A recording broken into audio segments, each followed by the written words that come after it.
Kumusta brother? Magandang umaga. Yes, Anong gupit natin ngayong araw? ano kuya, yung papakling cut ko lang sana. Oo. May ano, May sample ka ba? anong gawin ko? Wala kasi yung harap. Hmm, faded no? Mm. Tapos sa wedding. Kailan ba? 70 na? 70. Oo. Ano kasi yun eh? Low to mid, hindi siya masyado mataas eh. Mm. Hindi rin siya masyadong mababa.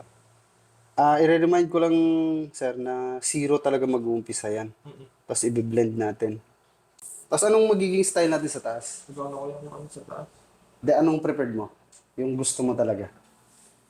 Yung dati mong gupit, kasi doon tayo kukuha ng clue kung paano ko ibabagay tsaka yung anong mga adjustment na gagawin ko. Pa-side ba? Oo, kasi. Pa-side talaga. Okay.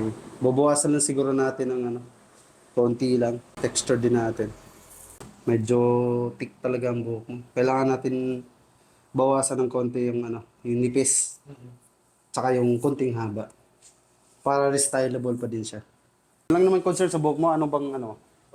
Wala. Wala naman. Okay. Tapos balbas natin, tatanggal lahat or Hindi na. hindi na, okay na yan? Ikaw na bahala din. Sige.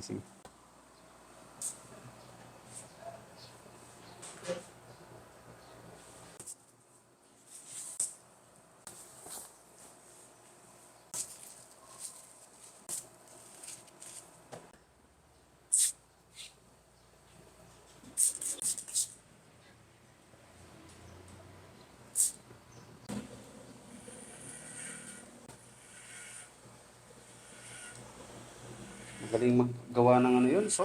Mm. Ikaw ni, ano,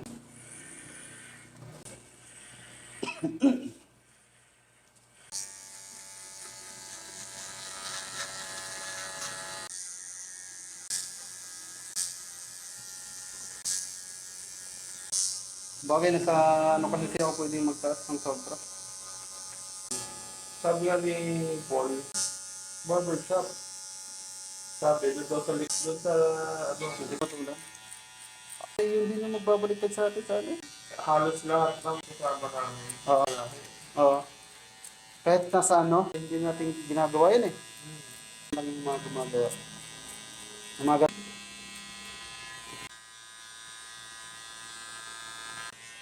Grabe naman yun.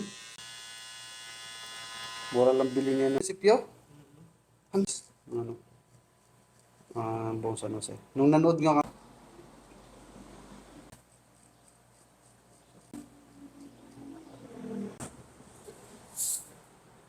si Ron, Yung ano eh, kasi siya na yung nag-makeup sa tuwa.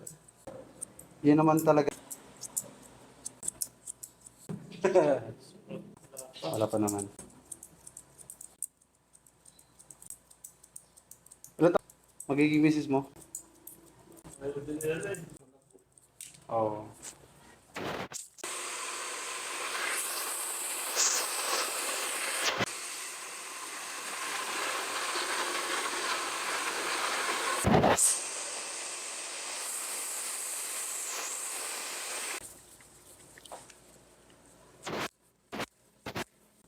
Okay naman yung buhok mo.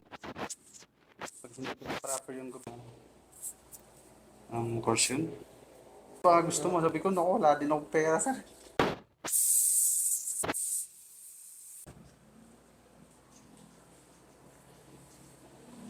Ayos, oh.